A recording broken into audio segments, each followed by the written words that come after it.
Welcome to Cloud Unplugged. I'm with Ian Poland from Sportradar. Ian, I don't suppose you want to give a bit about your background and how you got to Sportradar and your role and what you're doing now? I can, thank you, and thanks for having me, John. So I think, I don't want to give my age away too soon, but I've been working in technology for quite a long time. My first venture into the world of software was probably towards the mid to late 80s, where my first role was in a software house developing systems for the use by certain retail businesses, specifically video rental businesses. This is definitely showing my age now because one of our big clients was a company called Blockbuster. Right. I remember. You remember those? Yeah? I do remember Blockbuster, yeah. So that was my first entry point into the world of technology. A really interesting role as it happened because in those days we worked with NOP, the National Opinion Poll, and our company also did all of the charts for the video rental market. Right. Using very, very old technology now. We had a bank of modems on the wall, and every Sunday night we would poll all of these retail outlets across the UK to get all the latest rental numbers so they could produce the chart. So a very interesting challenge, and technology certainly moved on since then. Were you developing there, or were you? Yeah, we were developing. Yeah. And so that was my kind of entry point in, and then I sort of moved on and up into different industries. I spent some time working in biotechnology, where we were trying to solve problems around research and using technology around that. Yeah. Again, I'm going to age myself now, so we were building quite a lot in Lotus Notes. Remember them? Yeah, I do. Also, yeah. And it's really quite interesting now because actually, in life science, that ability to access data rapidly has really been accelerated with some of the latest innovations like generative AI. But at the time, we were bringing all of that research together to allow scientists to try and crack some of these knotty problems a bit quicker. And then I spent some time in consulting, working with big systems integrators. And so, my sort of journey started more, around, some of the applications of technology. I realized that I was never going to be a software engineer for my sort of career. I was probably more interested in what we could do with the technology rather than actually writing the lines of code. Not that I haven't done that, but I think I realized that, helping to understand how, business strategy is really enabled by technology. And so I did quite a lot of consulting work, working on, everything from big ERP implementations to big CRM applications. And then, riding some of the waves of, emerging technology around the dot-com era. Worked with a few companies that IPO'd that were quite famous at the time for allowing the technology to really take hold, but also driving the bubble, and then ultimately bursting the bubble.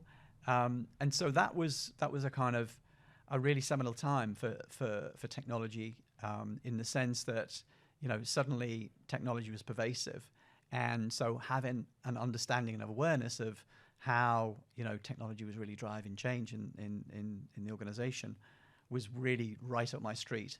So being sort of business-led, technology-driven is an old adage that sort of at the time came up, but that was really it for me. That was the thing that was kind of motivating me. And so through my sort of career, then I've evolved into not just thinking about how I can use enterprise applications to drive business value, then back into building products to take to market. Be that actually doing some hardware design and building software, and then in more recent times in the business that I'm in now, building applications and systems and services that are very much, I guess you could call them SaaS based. But that's all about building products and services that operate in the cloud. So I have had a sort of an interesting journey. It's not been a linear progression. I think the thing with every career is you try and plot things out early on, and then you see what opportunities open up, and you pivot. And I think I've been very lucky in many ways in my career that I've been in the right place at the right time. I think there's to be said for that, but also it's about recognizing those opportunities when they come up and having the the kind of desire or passion to kind of stretch and challenge yourself in a way that gives you the opportunity to kind of bear fruit from taking those kind of calculated risks, shall we say. Yeah. So would you have seen yourself, would the young version of you have saw yourself in the role that you're in now? Like, would you have expected that to have happened, or would you have thought you would have ended up in a different place? That's a really good question. I mean, I think back now, so, as a sort of junior, back in the day, I would always look up to, what was commonly the IT director, in the organizations that I worked in. And I guess you would aspire, you felt that, with more experience, one day I'll get there. Yeah. But, there's no guarantees. But I could see that potentially I was all about leadership as well, very much about how do you get stuff done, managing many keyboards rather than just my own. Yeah. I quickly realized that that's the way that you grow in scale. I think in engineering, you do find that, there's a kind of crossroads in your career where you get to that point where, you either go left to become, a sort of distinguished engineer, very much in the IBM model back in the day, or you turn right because you want to take on more of a leadership role. And I think I took that decision early on that I wanted to turn right and take the leadership path. And so I did feel that at some point I would probably get to that position, recognizing that, technical leadership and technology was definitely, in my sort of DNA. And I had this sort of passion to, explore that further.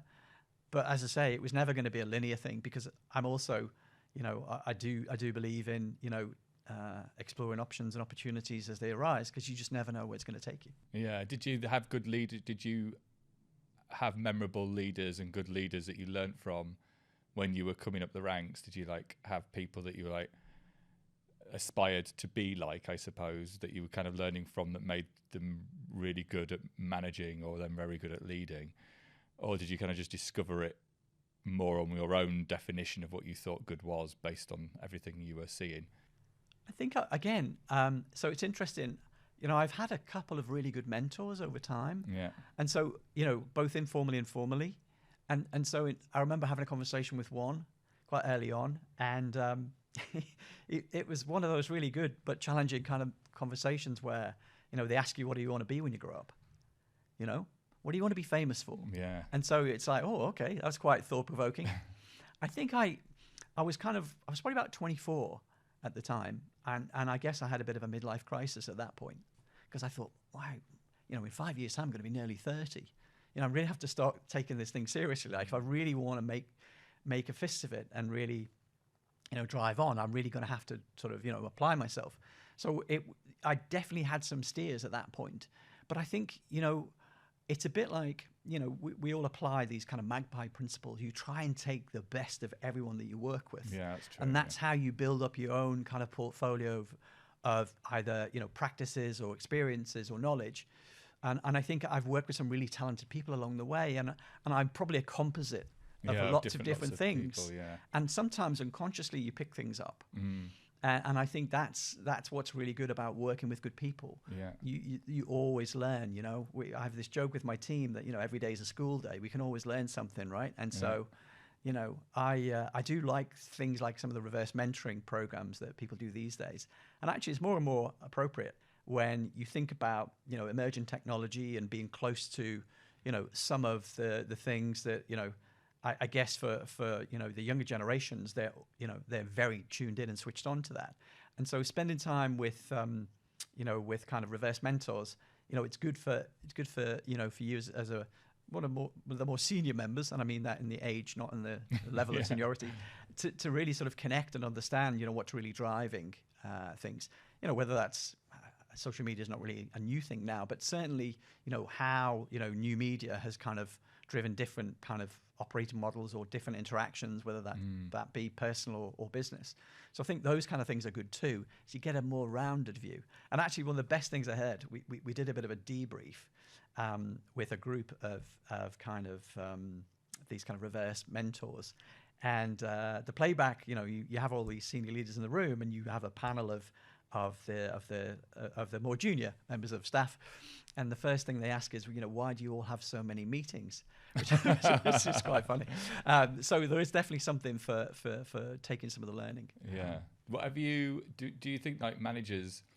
Because I had some non-technical managers and technical managers through my career, and I think when it was earlier on, people that understood the business could kind of, because technology was quite limited to a degree, like there was not that many vendors, and there wasn't that many services, I suppose, so it's probably easier. Whereas now, I think the plethora of choice and the complexity of technology, I'm not sure whether a non-technical person could make a good technical manager as much as maybe years ago. So I don't know what your opinion is of that, whether you think you can manage technical people without being technical, or...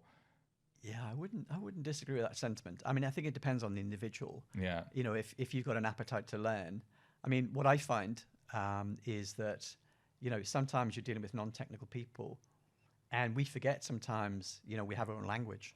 Yeah. Yeah, massively. And I think if you learn that language suddenly, and that's also the other risk, somebody with a bit of knowledge can be quite dangerous, yeah, right? Yeah. But having that, understanding and awareness of technology. Some people, they can pick that up fairly quickly. Can they make informed decisions? Yeah. Possibly, but it really is down to the individual. But you're right, it's much more challenging now. The breadth and depth of technology and the complexity makes it much more difficult for a non-technologist to kind of run a function. Or knowing what questions to ask. Well, that's the other challenge. That's the bit, isn't it? That's the bit, like, once you know technology well enough, you kind of know the right things to ask. Yeah. To kind of clarify some of the ambiguity. Whereas I suppose you wouldn't know what to ask even to qualify. I don't know. That's my assumption. It's an interesting one, isn't it? Because I think it comes back to that whole thing about if you don't understand a domain, can you ask the right questions? We always have these jokes about, I'm going to ask a dumb question. And we always say there's no such thing as a dumb question, just a dumb answer, right? Yeah. But you do find sometimes it can be quite disarming when a non-technologist asks a question, because we all have this assumed prior knowledge about something. Yeah. When somebody says, so what does that actually really do, and why do we need one of those? Yeah. And you might say, well, of course, don't you understand? It's part of this, and without that doesn't function. But could it?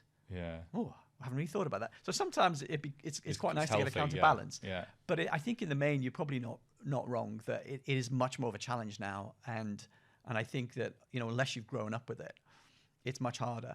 Yeah. I do find that digital literacy, particularly in more senior circles, is not quite as high, and certainly whether it's at the exec leadership table or at the board. There's definitely a lack of sort of technology understanding and awareness, and that digital literacy is not as high in some businesses as it could be. And I think that's a limiting factor sometimes, because when you're trying to talk about how technology can really drive, the enterprise, some of that doesn't necessarily resonate. You might get the headlines and updates about what are we doing with, technology X or Y, because it's all over the media, and you can guess what those things are. But if you've not got an appreciation and awareness, it does make it more of a challenge, and understanding the art of the possible becomes a problem. There's lots of ways you can address that, particularly with education and awareness, but it's not quite the same unless you're invested in understanding. It needs to be a push and a pull. Yeah, everything can't be dumbed down to speed, cost, and security, because eventually, if it's like distilled, because they're always the things it gets distilled down to in the end. Yeah. And if you're always just at the top, so superficially at the top, that it becomes a bit meaningless at that point. There's no differentiator between that org and another org, if that's all you've distilled it to. Yeah. I totally do agree with that. You need to get into the weeds of the how and the what exactly. Precisely that. And security is an interesting topic, certainly at leadership and board levels these days. Certainly with change of the SEC about the accountability. Yeah. There's a much higher level of, how can I put this, awareness of the risk and a need to try and understand how we protect ourselves, because boards are now much more accountable. So that does drive some level of need for understanding. But I guess the other challenge with that is, it's like drinking out of a fire hydrant. When you talk about all the things that you do in order to, maintain your security posture, again, for the layperson, that's an awful lot to absorb. And for the board, at a very senior level, it can be really difficult to take on all of that information and insight. But yeah, these are things that are part of every organization's challenge these days. It's security is a constant battle of whack-a-mole. And what at Sportradar, what are you doing there? I guess what's your responsibility? What do you do day to day? What's the day in the life of Ian Poland at Sportradar look like? Yeah, it varies a lot. Engineering is a large function. We have about 1,300 people across the group. We are geographically dispersed, like lots of global enterprises. I used to say from San Francisco to the west to Singapore to the east, but we actually have an office in Melbourne now, so that doesn't work. But we are, primarily in and around sort of Europe. Our business kind of grew up in a little place in Norway called Trondheim, 23 years ago. But yeah, we are pretty well distributed. So a day in the life of it really does vary. We operate lots of different functions within engineering because we have a very broad portfolio of products in three big markets. That's betting and gaming. That's what we call sports entertainment, which is things like our OTT platforms we use for streaming sport, and all of our sort of ads technology that complements all of that.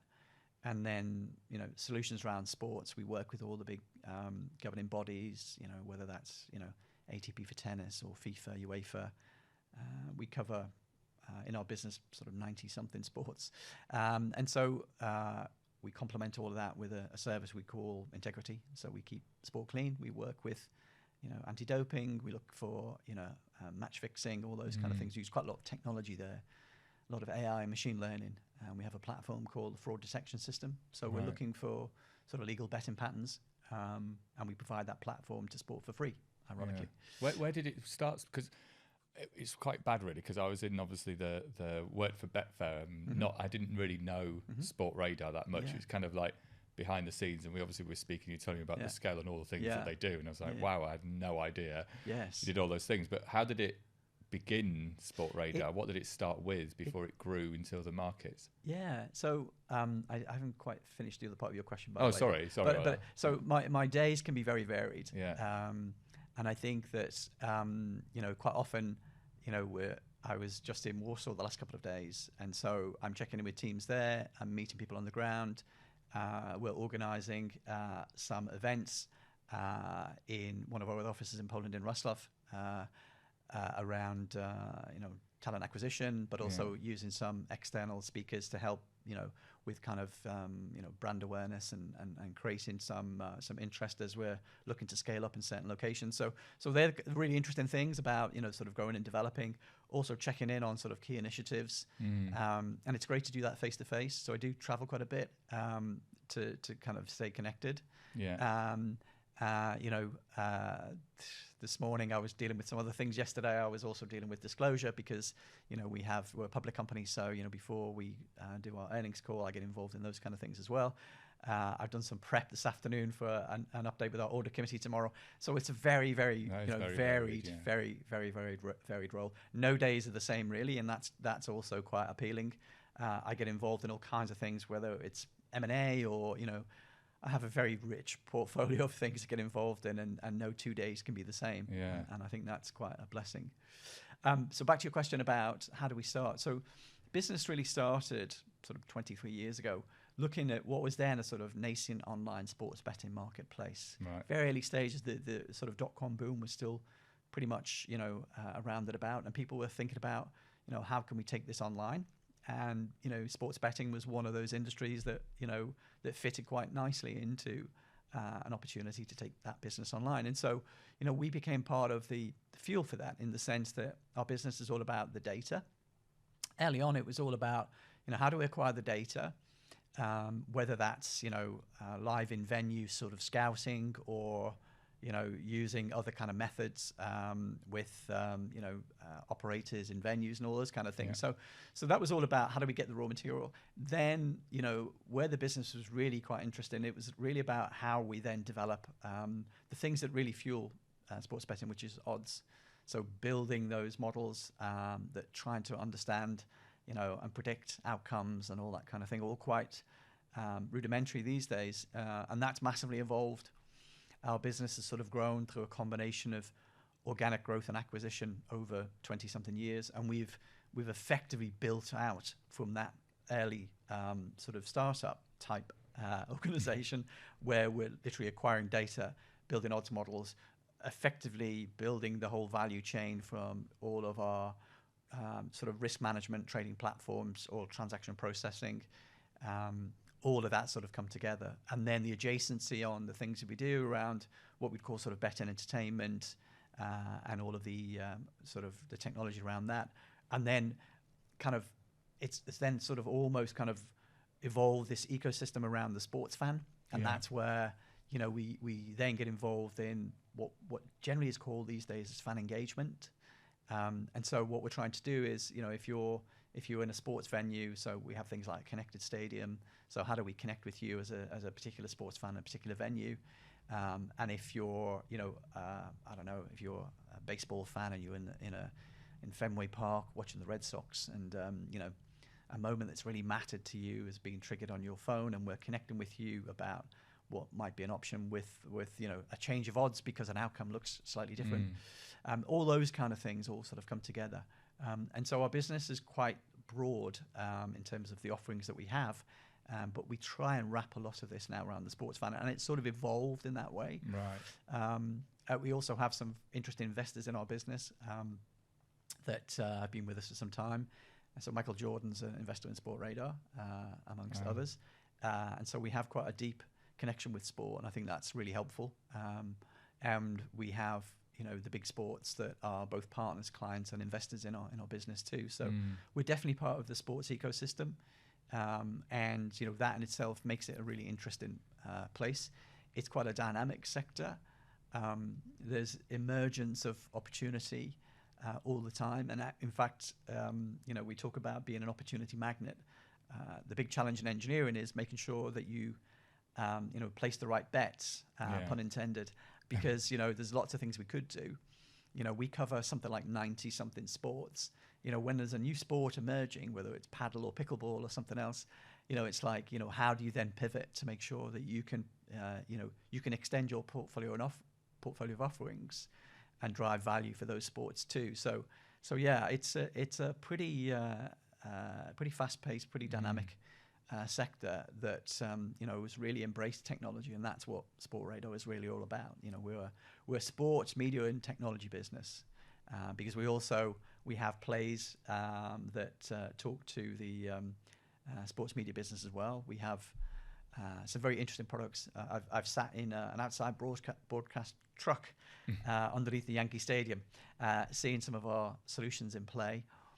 Whether it's the infographics that are going out through the broadcasters, to the data that's been served up, both what's in play, what's just happened in that game or series, and historically, we complement that with some research. We have some tools and systems around sort of factoids. So when you're watching the sport on television and they have the talking heads on the panel who come up with these factoids, chances are we may have actually found that for you ahead of time.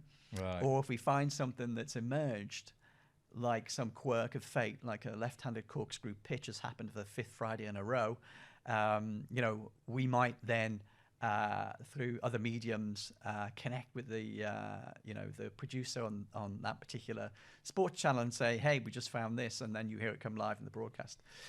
So we do have cool. We do have some really interesting aspects to our business, but sport is who we are, sports data, sports media. Yeah. Do they operate then as one still? Is it like are they quite independent? Do you have like separate dispersed teams for each business unit? Is it? We all operate under one umbrella. I guess, if I think about how we're structured, we have a number of different units, and they tend to be focused on particular products and services. Right. And they sort of operate. We operate a sort of, I guess, a hub and spoke model where we try and apply, aligned autonomy. I think is how you describe it, where we try and do things at the core. But it provides, the units with the ability to manage their backlog, their destiny, their priorities, and we try and help them to not do things like reinvent the wheel or create accidental architectures or compromise security, those kind of things. So we try and operate that way, and there's pros and cons of these kind of models. It's actually quite decentralized, but some things are centralized, and we grapple with, is that the right shape? Should we do something differently? And it's evolved massively. When I arrived sort of almost 5 years ago, it was a very different model where engineering reported directly into product, and that in itself meant that you tend to drive outcomes that are more geared towards kind of feature delivery rather than focusing on the non-functionals, focusing on what we would describe typically as engineering-led work. And that in itself is kind of de-risking that accumulation of technical debt. And we try and apply, some things like, a sort of, we measure time on everything. Like, we're a data-driven enterprise, so we focus heavily on data. So how are we allocating time to make sure that, if we're spending, up to 30%, let's call it that, of your budget on engineering-led work, if you're not doing that work and you're heavily focused on features, we then want to look at what the consequences are of that would be. And we do see some correlation downstream. If you're heavily feature focused, then chances are you're building up a backlog of challenges later. And so we have seen incidents where we've not been focused on the foundation. So we do try and make sure we get that balance right. But this kind of approach of autonomy is, it's a bit like Spider-Man's uncle used to say, with great responsibility comes great accountability.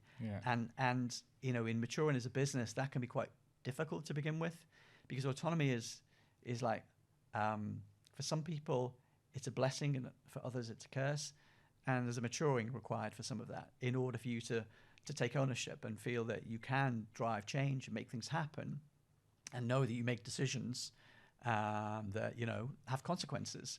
And so for some, I think we went through a bit of a learning curve. What we did learn, though, is that in terms of how you work and operate, the concept of a two-in-the-box model definitely wins. Business and technology joined at the hip means that you get that balance much better than you have this I give you my requirements and you give me something back, and that old adage about you ask me for a small piece of furniture for the living room, I asked for a lamp and you delivered me a table. Where there's an opportunity to get things wrong. Now you don't have that if you are joined at the hip. And so we get that balance right by having that kind of operating model. I guess the industry went full circle, as it always does. It kind of goes around different models, but there was like the autonomous teams. I think like Spotify kind of came up with their own very similar Sportify model, we called it in our organization. Yes, it's a typo that stuck. Yes. And they're isolated, kind of focus on the business. Engineer, you have full autonomy, and then there was a trade-off on that. Then people caught off that trade-off and was like, oh my god, we're duplicating all this work everywhere, we're kind of solving the same problems in silos. Like, what are we doing? What the cost? So they tried to centralize it, but then the central model then moved everything central, which then made it slower. And then there was then a bit of a catch-22 on like, well, now I've got to rely on this team to do everything for me. And so it's like a decentralized, centralized model that everyone's aiming for, isn't it? I guess is like the utopia of the two. I wish there was a perfect solution, but generally we did full Sportify, as we called it. And now we've pivoted slightly from that. But the essence of that, ownership and accountability in the units, I think we still push that direction now, but we try and make sure that we don't create silos. And so there's ways and means of doing that. We've applied different things like, guilds and chapters and practices. We've tried all the different variations of those themes to try and get the balance right. But you have to work at it. It doesn't come for free. Yeah. I do think that, it's like every kind of, worked in different industries and different organizations where, there will be, right, we're going to have a geographical model. Right, we're going to have a horizontal practice model. And yes, we're going to have this model now. And they are in vogue, and there are always pros and cons. Yeah.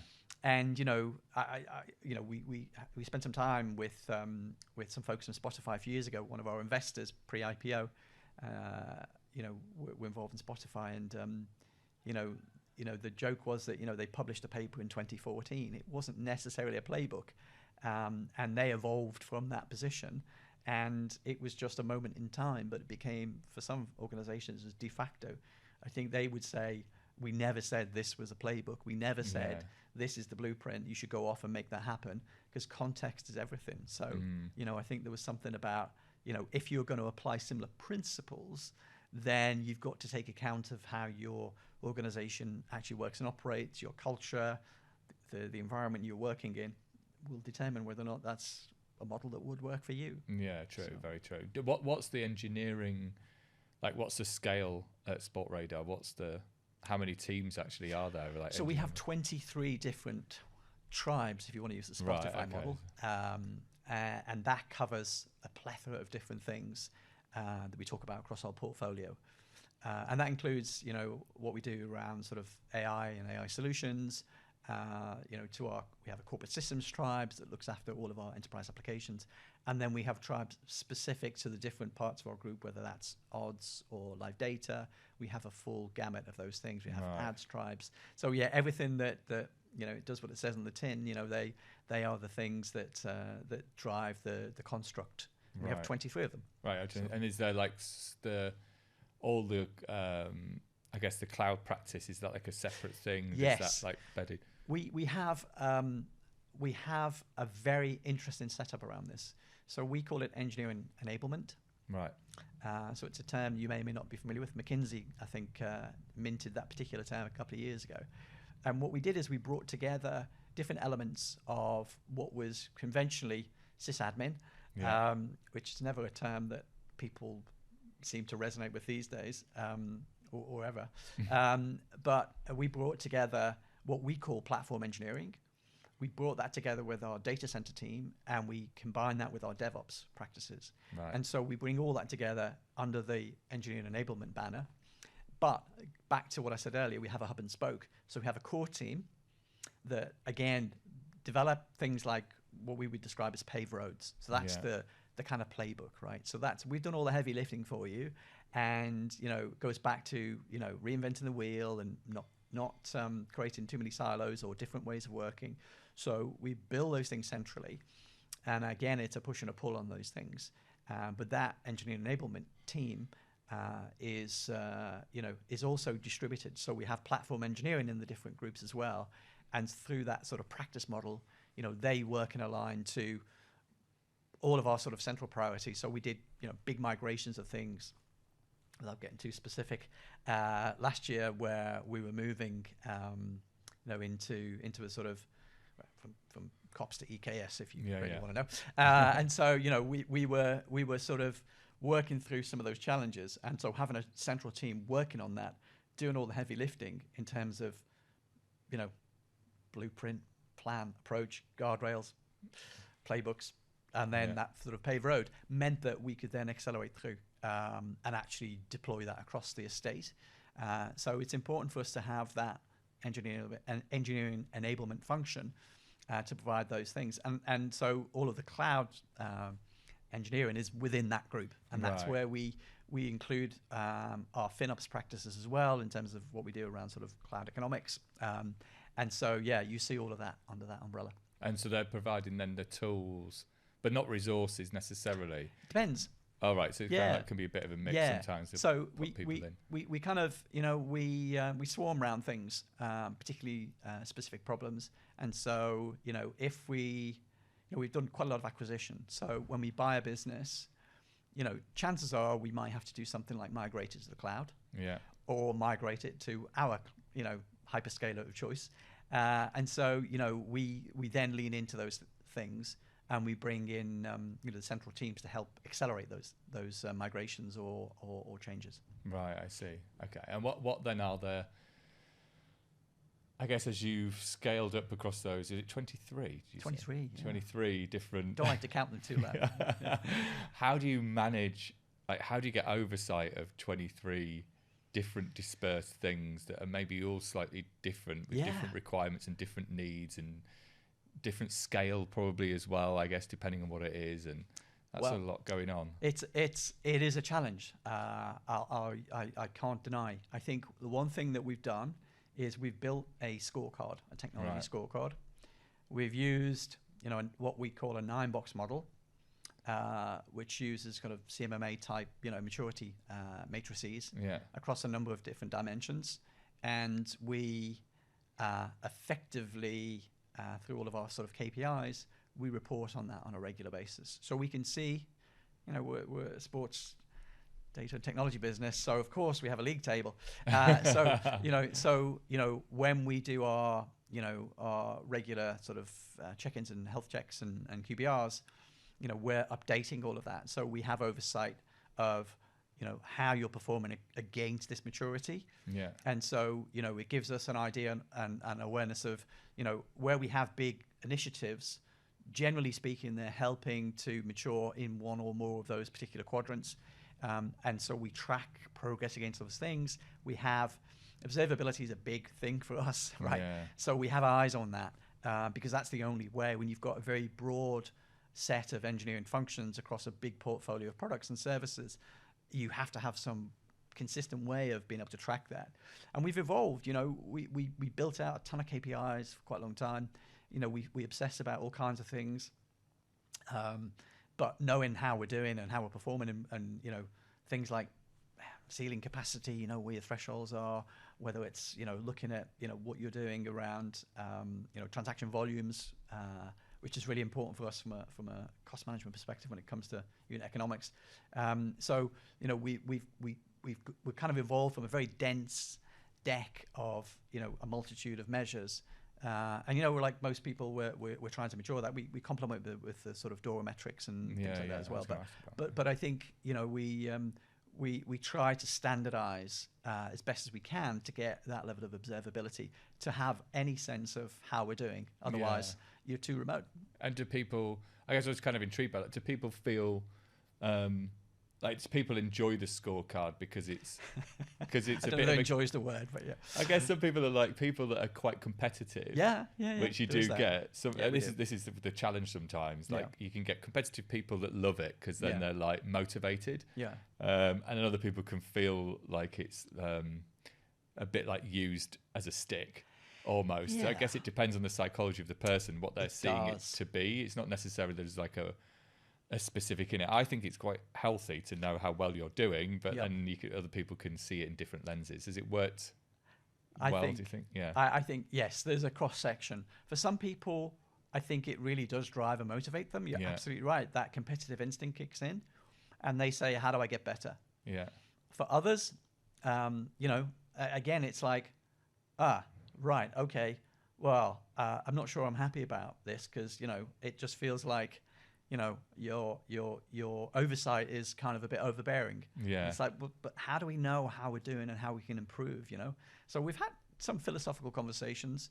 I think most people accept the fact that observability is important. Yeah. In order, in engineering, oftentimes, I think there's two issues. One is we're not very good at marketing what we do, as a rule, right? And so, when you're delivering value for the business, whether that's, you're providing services of 5 nines or whatever, but in terms of outcomes and outputs, unless we are able to track, monitor, and report on those things, you never get the credit. Yeah. So there is something to be said for, ensuring that, you are able to share exactly how we're doing. Because the business needs to know, we're measured on outcomes and outputs that are driving value. And if you can't see how you're progressing or the things that are holding us back as a business, because for whatever reason we might be dealing with a backlog of, legacy or technical debt or whatever, then we need to know what that is and what we're doing about it in order for us to ensure that we can kind of maintain the speed and agility the business needs from. Yeah, I think it's a healthy. And personally, I think it's quite a healthy thing to do, and I think it also removes ambiguity as well and subjectivity. Yes, because you can actually back into reality of like some data-driven facts of like, are we doing well? And also, when you are doing well, it's great because you can say, but look how well we've done. Like we came from here, and now we're there. It's a sense of achievement. Yeah, exactly. Sense of achievement, and there's no argument about it because it's literally is factually correct, which is nice because then you're not in the subjectivity of people's perceptions of how well things are going. Exactly that. Yeah, exactly that's that. hard to manage. Yeah, it's hard data is always important. And so, look, I think it's all these things. There's a maturing and it evolves over time. But I think it is something that in the end, I think people recognise that whether there was initial challenges of acceptance, eventually they see the value because it means progress is very visible. Yeah. And people like to know that they're adding value or making a contribution. Yeah, So, I agree with that. And you mentioned the unit economics because you mentioned scale. Yeah. What is the, I guess, do you want to just talk about unit economics and what you sure. mean by that when it comes Well, it's sort of, it kind of goes back a bit. I suppose it was my first week at Sportradar. And it was the kind of, you think about what was a moment in time that started a journey. And it was in my first week when I had a product owner come to talk to me and say, hey, listen, I've decided I'm going to stop doing this product for next year. And I want you to be able to tell me what you're going to save me on my IT costs for next year. And I was literally 2 or 3 days in, and I said, well, yes, nice to meet you too. I'm still just going through my onboarding, but it's a really great question, and I'm going to go and find out. I can't promise you I'll get you the right answer, but I'm going to go and find out what I can find out, because I really don't know what and how we might actually be able to give you that kind of answer. Yeah. So I went off, and again, part of my orienteering of the business, how do I figure out what we're investing in, what particular product or service, and how can I disaggregate that if that's what I need to do? And it just coincided. I was just literally like week 2, I was working on budgets. So it all sort of came into focus. Anyhow, long story short, it was pretty obvious that it wasn't really easy to get a fix on that, particularly a product that was being delivered at that time in the data center. And I made a glib comment, I can save you half a blade and half an FTE if he gets a part-time job to offset his wages. Yeah. But genuinely, it was one of those things where I do not know exactly. We'd had some kind of allocation model, but it was very pseudoscience and not really able to give the answers that's required.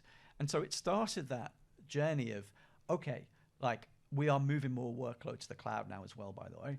So how do we get into what it really, because, the whole thing about cloud, it's really expensive and you don't know what it costs and you don't know what you're going to spend. And I would argue it's the opposite of that, because you do know what it costs, you do know what you're going to spend. And actually, the key thing is what it's actually delivering, know. And so we started on this. The FinOps Foundation's been around for a little while. So FinOps is not new, although the term for some people is new. It's very in vogue at the moment, FinOps. It's become a thing. Yeah. It really has become a thing. But we were trying to figure out, how do we get that true sense of the allocation of cost for a particular service? And in migrating more work to the cloud, it gave us the opportunity to then start to explore, both in terms of the cost of that service, and then when we understand the volumes of that service, we could then start to get into unit economics. So what that boils down to is, for us, it's like, again, it was a kind of a journey. We were still working stuff with, Cost Explorer and Excel and all these kind of things. But we figured out we need to get some tooling. Mm-hmm. We need to get some tooling for that observability. And we did.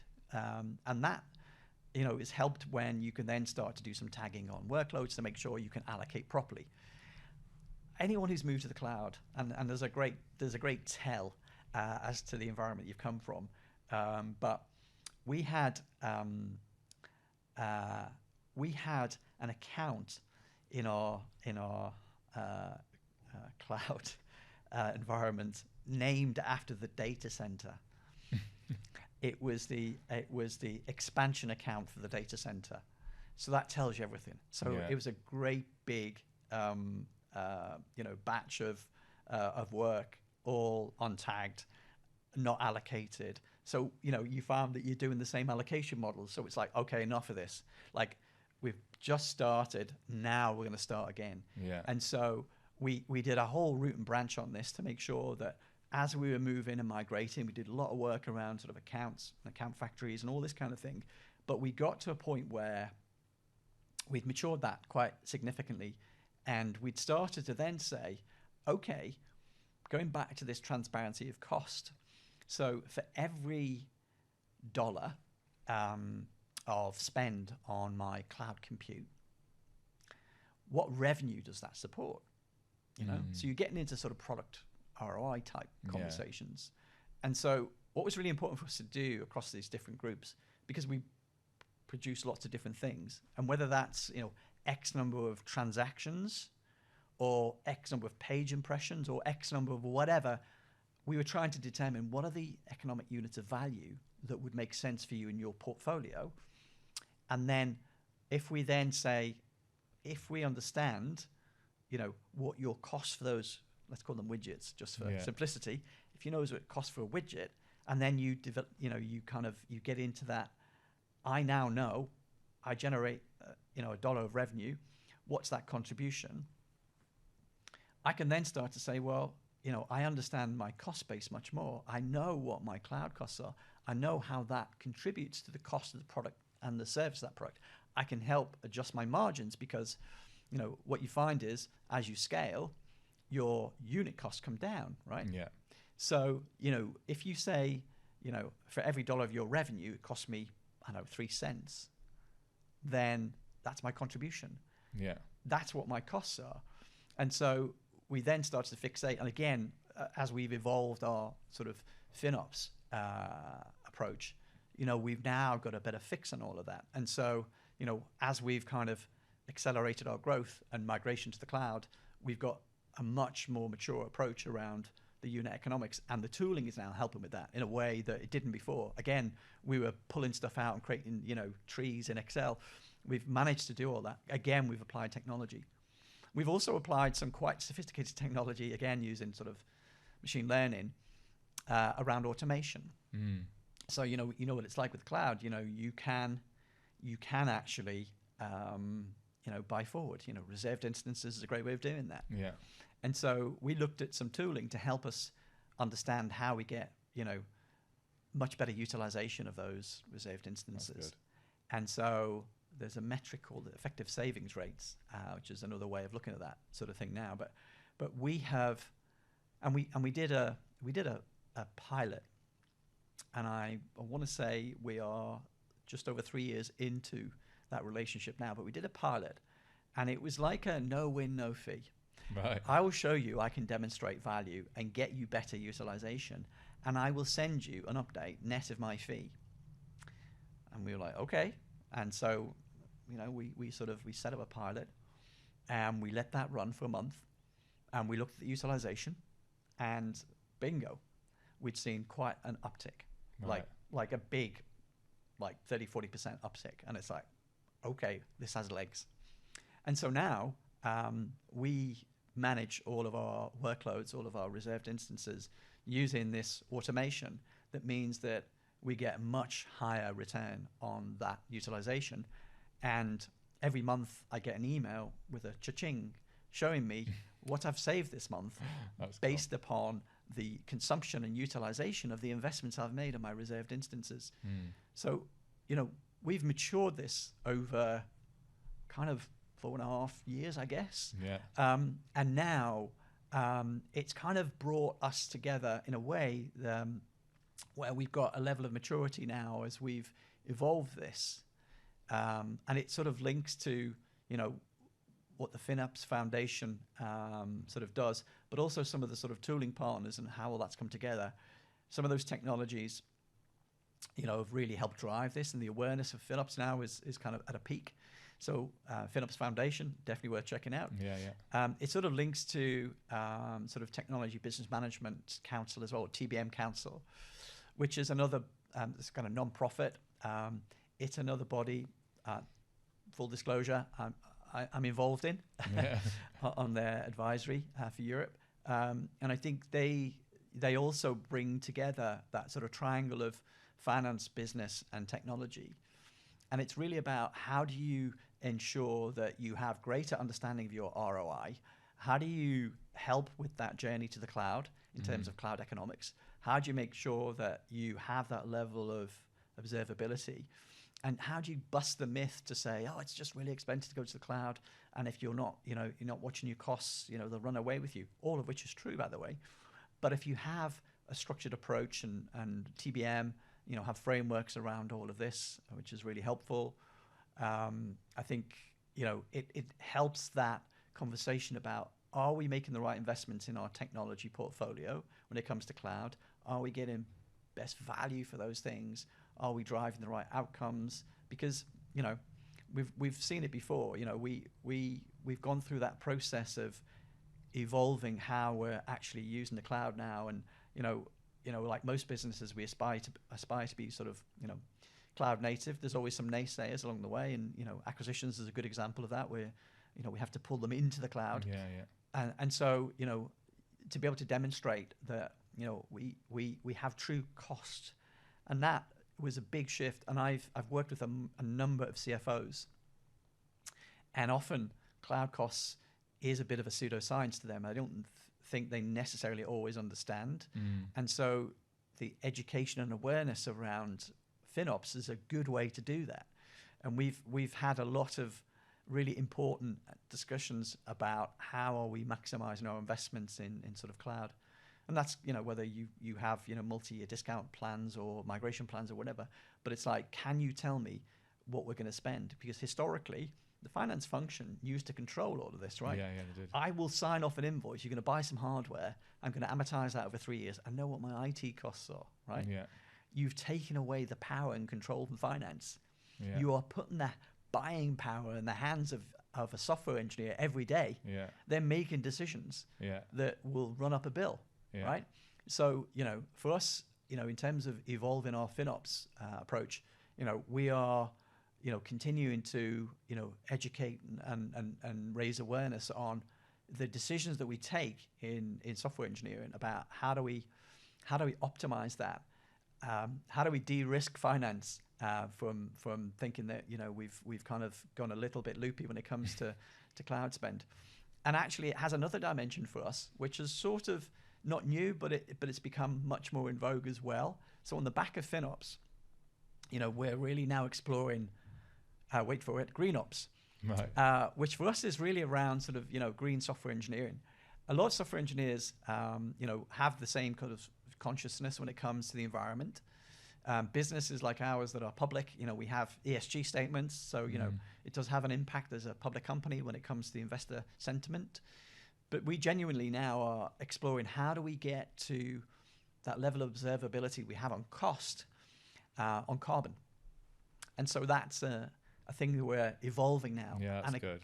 It is quite interesting, actually, because two things correlate. If you're consuming less carbon, chances are you're consuming less cost, right? Yeah. So you bring those two things together, and it's actually quite compelling. So within the business, people are now waking up to the fact that, okay, we see what you're doing there, right? There's two things that you're going to address with these kind of initiatives, and raising the awareness of that is also quite important. Again, there's a number of organizations that we've connected with, whether it's GreenOps Foundation, there's Sustainability IT, there's quite a few, lots of stuff in the media worth exploring, and we're consuming quite a lot right now, trying to understand how do we best educate and communicate that within our own communities, and how do we get the right outcomes, and then how do we get the ability to measure, track, and then report on all of that, because that means you're going to make some progress, right? So yeah, it's a bit of a That's a very long answer, but it's a really interesting thing that's evolved. Yeah, I agree with that. And we definitely recognise that it's been a big step change when it comes to the perception of it's just an expensive thing, but actually if you do it properly, it's the platform that you build your business on, and if you get that right and you get the economics right and you understand what your costs are, then it's less about a cost and more about a value. Yeah, So, I think because we advise as well sometimes, where the bit that I feel's missed, which you've already spoken about business and technology being very cohesive. Yeah. But we also talk about principles that will drive the decisions, the engineering decisions. Right. So if you are, it's not like a feature or necessarily a capability, but it's more what's the objective in the end. And if what you're doing as a team, an engineering team, doesn't empower that product team to increase their own margin because they know, how to change the consumption model for themselves because it's their code. They are very attached to the end user, and then maybe how they could innovate on cost savings or change instance types, all those different change technologies even. And that's not in the control of them. No. And what you're doing doesn't help them understand cost. Then I'd say as a principle, the principle hasn't been met because you've obfuscated it away, and they don't really know, and it was brokered all by another team, and it's like, well, I don't really know what you did.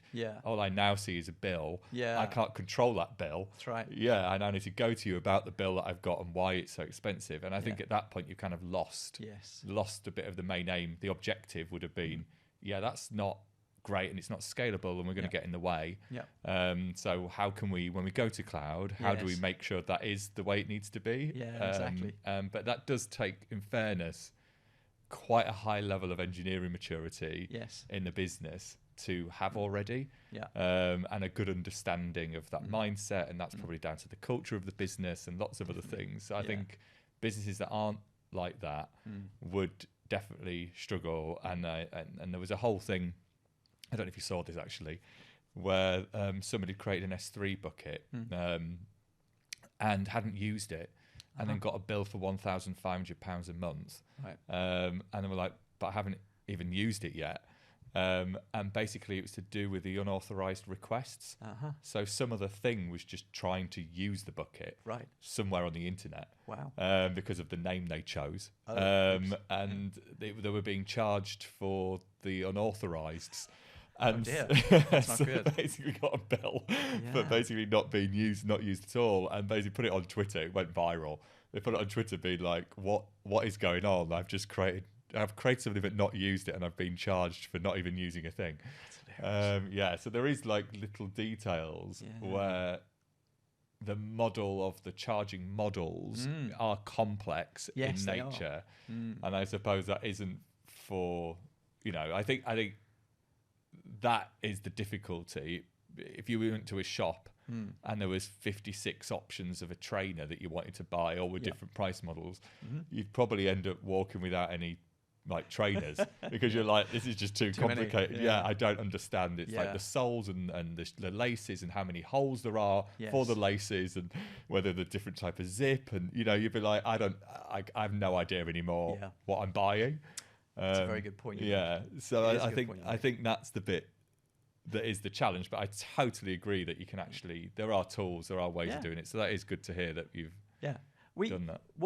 One thing I would say is it's a bit like, like all these things, you start small and scale, right?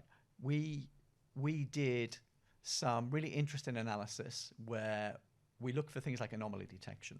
Sounds like a security incident, but it's not. But it's like, have we right-sized? And we did some sprints. And in doing those sprints, you realize you've over-provisioned. So from a P&L owner perspective, I'm saying to you, I can take your cost down by $100,000 a year, making that bit up, by the way.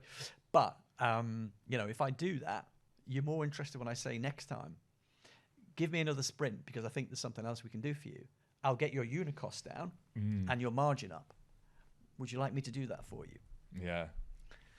So, really there's something to be said for actually, if you do get stuck into this, think about how you can create the need for people to want to support these kind of initiatives. Yeah.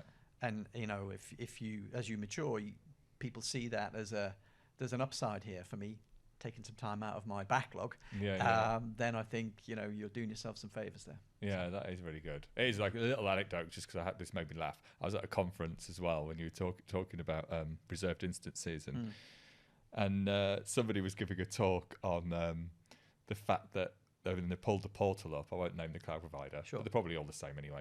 And the plans that you're choosing ask for like how many years are you committing, yes, sort of thing. And the play was like, I came to the cloud so I didn't have to capacity plan. Like I was doing that when I was in the data center. I assumed we went to the cloud, that wasn't a problem I was going to have to encounter. Whereas like now it's like I've got a capacity plan for something I wasn't assuming to capacity plan for. So I thought it was quite a funny perspective. It's a good way to look at it. Yeah, I hadn't really clocked it really. I just reserved it, but it made me laugh. What had happened to elastic scaling? When you want. Yeah, exactly. I thought that's what we came to the cloud for. Why am I telling you how many years of like and what type of instance I'm going to be using? And it's like I don't know. That's why. What t-shirt size? Exactly. Yeah, it is. I mean, look, there was something to be said for. We do sort of over-engineer some of these things sometimes. Yeah. And actually, that's a good example where you don't make it that straightforward, and there are a multitude of options. And that doesn't necessarily always lend itself to making easy decisions about what is and isn't right. Yeah, I think that's in itself a challenge. I kind of agree with that. But it is awesome. I mean, I think what you've done to twist it back into the business is not as common that I've seen, as in to think about profit and margins and like drive that awareness on cloud consumption. It's way more focused on delivery generally when you hear it than it is like the economics of the thing you're delivering. So that's really good. I've been to a few events recently where the FinOps trigger point for a lot of people now is thinking about I can save cost. I used to have this debate. I shouldn't really say this, but I used to have a debate with a CFO who would say, your cloud costs are going up. What are you going to do to get them down?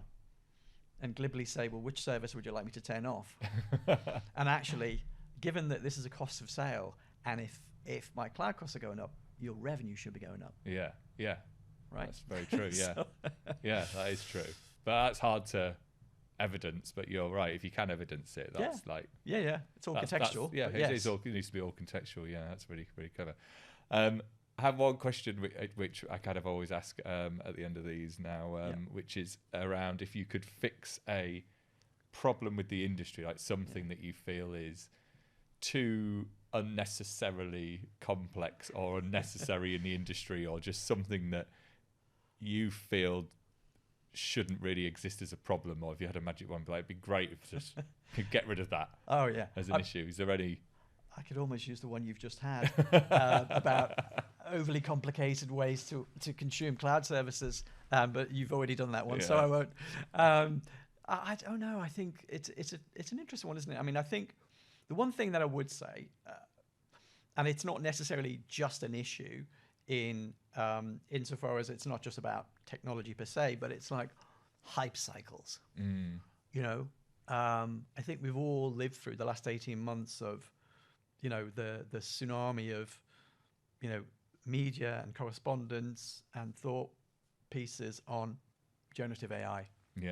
A technology that has landed front and center in the public consciousness.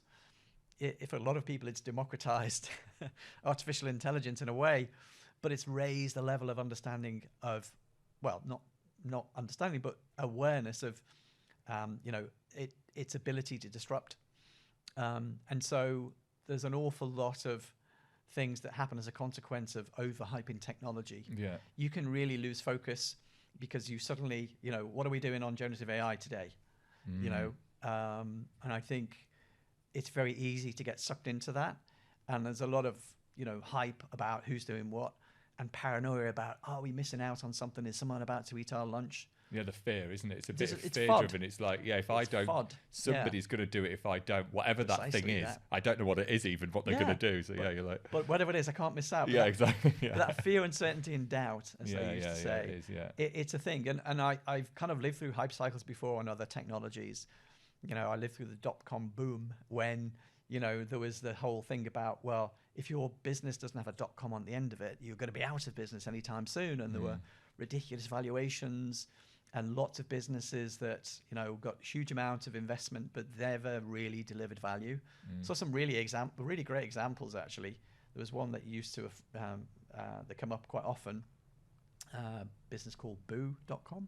Yeah. It was an old joke about how do you scare a VC, boo, which was just that was a sort of technology challenge that they were trying to solve with, 3D imagery on 2 megabyte dial-up modems and how people would be able to try on clothes online and all that kind of thing.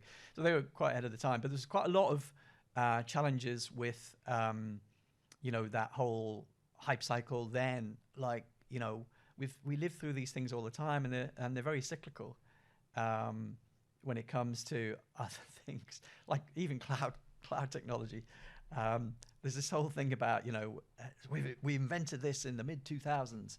No, we didn't. It was called bureau computing in the 1950s and 60s.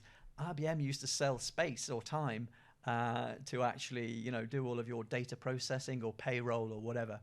So the concept of shared access to shared resources in a sort of in a sort of service, on a consumption-based model is not new. No. But we do get quite excited by hype. IoT is probably another good example. Slightly different one, but at the time it was all consuming for people. What are you doing on IoT?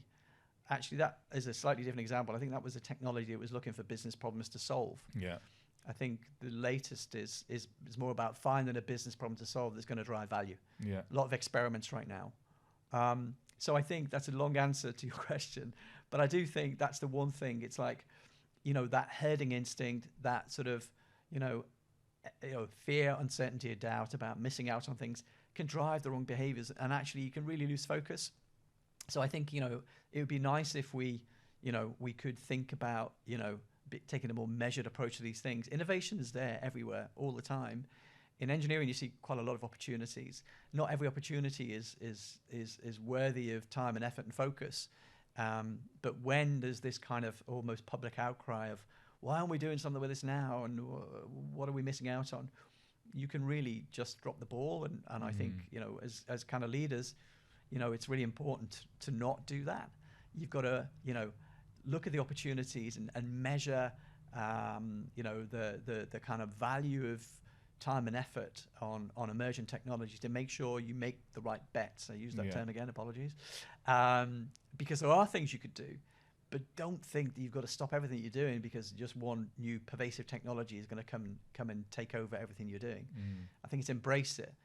But the hype cycle thing, we could dial that down a notch or two, I think. Well, it's quite interesting, the hype cycle, because it's not just, it's like multifaceted in the sense of, it's not just about your market and your industry where you're focused on solving already a set of business problems and you're worried that someone's going to see something you can't and then get in and then suddenly disrupt, which is what the fear is. Yes. But it's also valuations. Yes. Like all the other media thing you get, like, this is like a 8-point-something billion company and this new thing, and you're just like, what's going on? You're like, how at this stage is it worth so much money? Because it hasn't even been out that long. And you're like, so it's all of that kind of subconsciously goes on, and board members probably seeing that, the share prices could go up maybe, and all the just like you said, it's the total herd from all sides. That's exactly right. And I think then you're like, it is all encompassing, isn't it? So I can see you're spot on actually. I hadn't thought about the hype cycles of things and how distracting that can really actually be. When you're like, I thought we were supposed to be doing this, but now we're not entertaining this other thing that I don't even know what it isn't even a defined thing. No, exactly that. Yeah, that's funny. Well, thanks for coming on. It's been great to have you on. How do people get in touch if they want to find out about you? Is there LinkedIn or is it LinkedIn is good. LinkedIn good. Absolutely. Cool. Well, thanks a lot, and it's been great having you on. Thanks, John. It's been a pleasure. Thank you very much. Appreciate it. Thanks.